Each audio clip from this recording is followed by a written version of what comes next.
Om Namo Venkatesaya. Shuklam Bharadaram Vishnum Shasivarnam Chaturbhujam Prasannavadanam Dhyayet Sarva Vignopashantaye Vyasaya Vishnu Rupaya Vyasa Rupaya Vishnave Namo Vai Brahmanideye Vasishtaya Namo Namaha.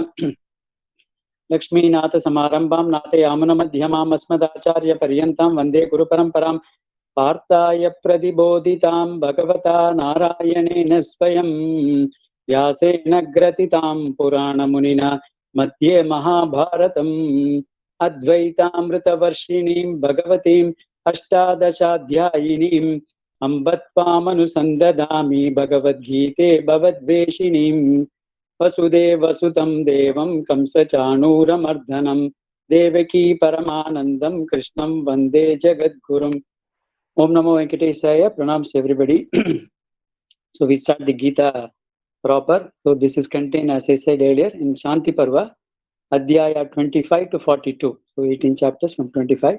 So this is the 25th chapter of Shanti Parva. So Dhritarashtra Vacha. So Dhritarashtra Vacha means said.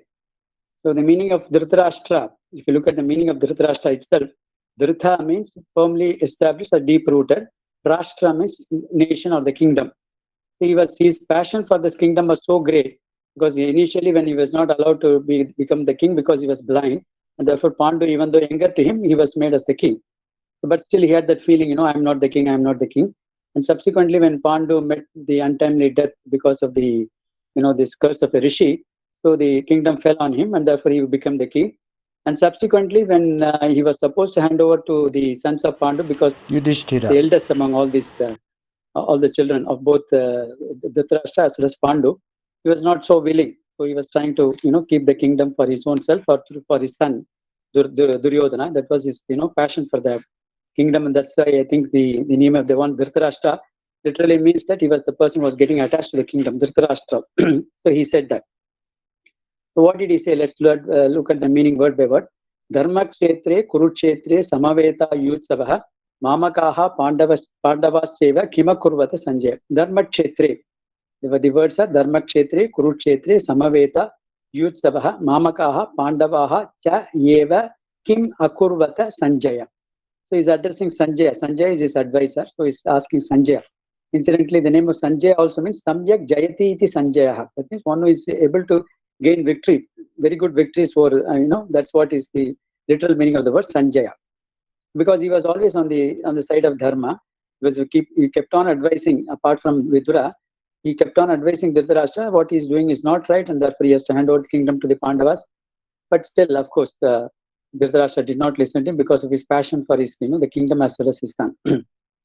So, Sanjaya, incidentally, this Mahabharata, when the war was almost become imminent, so Vyasa Bhagavan comes and then advises Dhritarashtra. Dhritarashtra, please, even now it is not too late. If you decide, you can stop the battle. So if you take the decision to give some land, at least even the 5, the villages to Pandavas, there won't be any problem, and then you can establish peace with the Pandavas. But anyway, the passion for Dhritarashtra was so great that he said, I want to do that, but then my son Duryodhana is not listening to me. He said, you are the king. If the king gives an order, then everybody has to obey that. But anyway, because of his, the attachment to his son, he was not so firm in his decision. So at that time, Vyasa Bhagavan comes and tells Dhritarashtra, I can give you this Divya Chakshu. That means even though you are blind, you can visually see what is happening in the battlefield.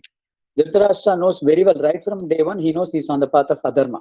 But because of his attachment to his son, he could not come out of that moha, putra moha.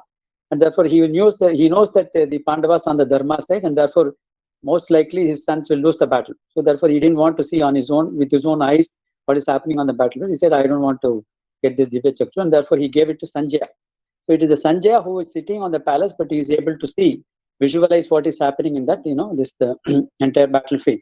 It's like today's modern, you have this the TV. The TV station is transmitting the waves, and the receiving side, if you tune it at a particular frequency, you'll be able to see this, you're able to see that whatever is being transmitted. Similarly, all these things are in the wave form. Therefore, when anybody is able to, through a meditative pose, if he's able to tune into that particular wavelength, then he'll be able to see that. That's what is being done. So this Sanjay is able to see what is happening in the battlefield, and therefore he's describing graphically like a commentary on what is happening on the battlefield. So Dhritarashtra is asking this Sanjaya. So you are seeing that. So you tell me what is it. So Dharma Kshetre. So Kshetra means place. It is the place of Dharma. So that means it was also, right from the historic days, from the Vedic periods, it is said to be a very holy place. Kurukshetra. Kurukshetra means Kuru means actions. So whatever the the dharmic rites are being performed in this Kurukshetra, therefore it is a very holy place. Kurukshetra is a holy place. Therefore, this Kurukshetra, this holy place, Dharma Kshetra, that is where the Dharma, all the dharmic acts are being done. And again, in this particular, symbolically in this war, Dharma is going to be established, re-established in this particular Kshetra place, because Pandavas are going to win the battle, and therefore Dharma Kshetra. Incidentally, ironically, although Dhritarashtra was on the path of adharma, he begins by asking this question, dharma. So that means the Gita starts with the word dharma and starts with Dhritarashtra. And the last sloka in Bhagavad Gita, chapter 1878, which of course all of us know, Sanjaya Vacha. In fact, the question is being asked by Dhritarashtra, which is finally concluded. The last sloka is by Sanjaya. Sanjaya says, Yatra Yogeshwara Krishna, Yatra Partho Dhanudraha, Tatra Sir Vijayo Bhuta Dhruva Nitir Matir Mama. That means we know the meaning. Finally, it ends with the word mama. So it starts with the word dharma, the Bhagavad Gita ends with the word mama. If you combine the two, dharma, mama, that means mama dharma. So the message of Gita is mama dharma. Mama means mine. What is my duty? That is what the question that Arjuna is asking. And therefore, Bhagavan is explaining to him what is dharma is, Kshatriya dharma. So the message of this Bhagavad Gita is contained in these two words, mama dharma. So dharma kshetra. So dharma kshetra. Kurukshetra, that means in this Dharma Kshetra, in this Kurukshetra, that is this place of the war field, Samaveta Yutsavaha. Samaveta means people have assembled there, people have gathered over there. Yutsava, Yojim Yutsuhu Yutsavaha. That means one who are desirous of fighting this battle. It's all ironic. For example, when Dhritarashtra is talking about Dharma, similarly Arjuna initially wanted to fight this battle, then Yutsava, he is not at all interested in fighting them. You will see in the later part of the first chapter itself, Arjuna completely becoming despondent, and then that's why this is called as Vishada Yoga. Vishada means despondent, desperate. That means what do you call this? Desperation. That means he's completely lost all his interest in fighting this battle. But anyway, when he comes in, he's come with the Yutsu. That means all these Pandavas and Kauravas have come to the field with the desire to fight this battle out. Yutsavaha, Mamakaha. Again. Here the mental mode of this Dhritarashtra is getting explained, is being exposed here. Mamakaha. Mamakaha means my own people. That means he is considering Pandavas to be different from him. That means the next word is Pandavaha. That means they are Panduputras. Panduputras are called as Pandavaha. So that means although Pandu is no more there, and he is the person who is taking care of all this, both the Pandu's children also. So he should have thought them also to be his own children. But then he's distinguishing between themselves. So he's saying he's not Mamaka. They are not my people. They are Pandavas, Pandu's children. So that is the the distinction that he has already made in his mentally, saying that Mamaka, my own people. That means the Kauravas. He could even put this Duryodhana, Pandava Cheva. That means the Duryodhana faction and Pandava faction both belong to him. But then he didn't say that. He said Mamaka, my own people. Pandava Cheva, the Pandu Putras Chayeva. All those people together. Kim Akurvata. Kim means what did they? Akurvata. Akurvata means what did they do? So that is what his question is. He's so inquisitive to know what is happening in the battlefield, and therefore he's asking. In fact, the Dhritarashtra Vacha is only one sloka in this entire 700 slokas, and thereafter it's only Krishna and Arjuna, and to some extent, sometimes Sanjay also says something. Sanjay Vacha also is there. So there was the last place where Dhritarashtra speaks is only in this particular sloka. Now, Kim Akurvata Sanjay. So that means in this battlefield of this Dharmakshetra, Kurukshetra, all these Pandavas and Kauravas who have assembled there, were so interested in fighting this battle out. You tell me what is happening in that battlefield. That is the question that this Dhritarashtra is asking this Sanjaya.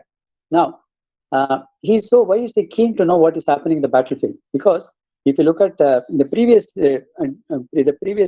prior to this war, he sent a message through Sanjaya to Arjuna, saying that no, you people are all very righteous people. You spent in the forest for 12 years, then you spent incognito 1 more year. So you're all not distant. You are not interested in this. The material welfare. You lived without all this kingdom and all those things. That is a good way of doing it. Duryodhana is not so good, but you people are good. So why don't you continue that path itself? Why do you want to come back and take away the kingdom? So as if advising them on a good path or something like that.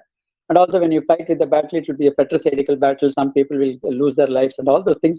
Do you think it is advisable for you to kill your own kith and kin or something like that? Kind of a message, in fact, which is what is manifesting in the Arjuna's mind in the later part. He sowed that particular seed in the mind of Arjuna. So he was expecting perhaps maybe after coming to the battlefield, they might, say that, we don't want to fight this battle. We just want to leave away and hand over let the Duryodhana have this kingdom or something like that. So that kind of a message he was expecting perhaps from Arjuna, and Arjuna or Yudhishthira's, this Pandava side. And therefore he was wondering whether, he knows that the Pandavas are on the Dharma side. At the same time, he wants Duryodhana to rule the kingdom also. So he was hoping that this will be a good solution, that Pandavas give up their kingdom, their right for the kingdom, and therefore Duryodhana will be saved from this problem of this battle, because he was absolutely sure that when the battle is being fought, Duryodhana will completely lose, because he knows that they are on the other side. Also he knows that Krishna is Paramatma himself, because he has seen him in that Vishwarupa Darshanam. Therefore, when Krishna is on their side, definitely the success will be on their side. So that was the reason why he was so keen to know what was happening in the battlefield. Now, the second interesting thing that happens is the akurvata.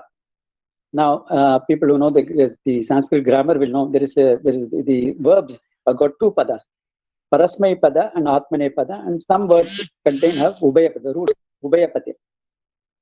Parasmai means doing the actions for the sake of others is called Parasmaipada. Atmanepada means doing it for one's own self. Atma means one's own self. That is called as Atmanepada. Now, in this case, he has used the word akurvata, kurva. That means the word kru is a ubhayapada. It can be used both in the sense of, for doing for others, doing for one's own self. I'll just give an example. In Sanskrit, there is a word called pacha. Pacha means to cook. If you say pachati is Parasmaipada, that means he's cooking for others. He's cooking the food for others. Pachate, if you say atmanepada, that means he's cooking the food for his own self. So that is atmanepada.